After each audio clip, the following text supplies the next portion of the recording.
Appel à témoins, le magazine présenté par Julien Courbet, s'offre une nouvelle formule après 3 numéros aux audiences déclinantes. Cette version inédite diffusée ce lundi 12 juin devrait notamment organiser des retrouvailles entre proches.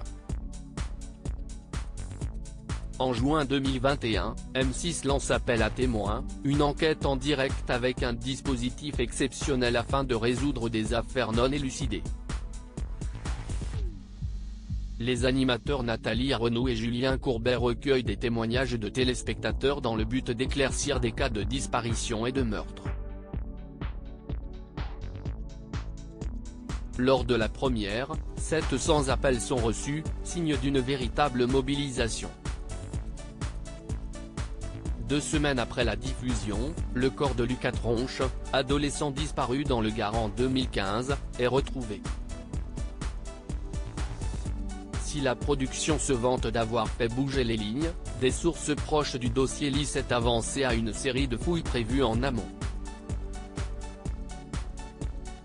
Côté audience, Appel à témoins ne retient pas son public, 2,6 millions de téléspectateurs regardent la première, quand le 3e numéro n'est suivi que par 1,8 million de curieux.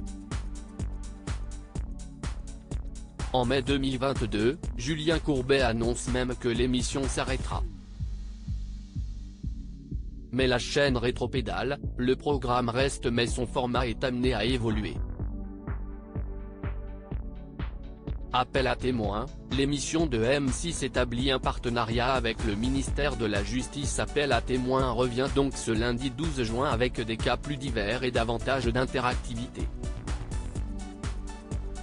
Il fallait qu'on arrive à résoudre 2 problèmes, être plus efficace pour les familles et plus attractif pour les téléspectateurs, analyse Julien Courbet.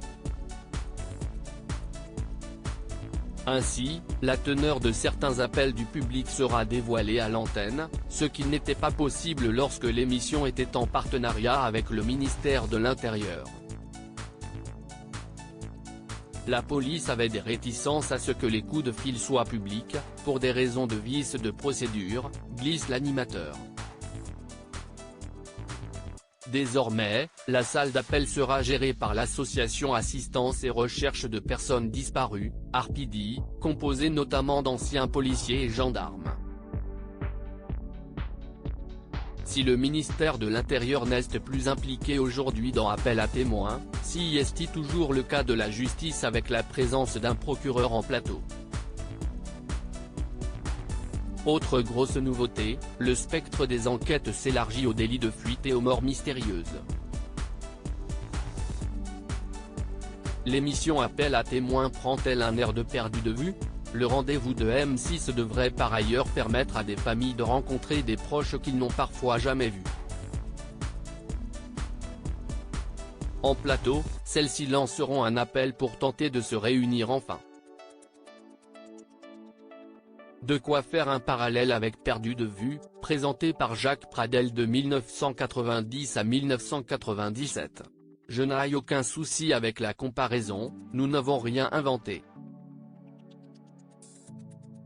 Le tout, si est de le faire dans l'air du temps, répond Julien Courbet, au centre d'un dispositif retravaillé.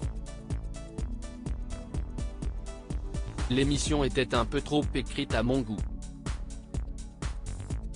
Elle va l'être beaucoup moins désormais, assure celui qui veut se laisser porter par les événements en plateau et qui, pour cela, a mis le prompteur au placard. Pourquoi Nathalie Arnaud n'apparaît-elle plus dans Appel à témoins?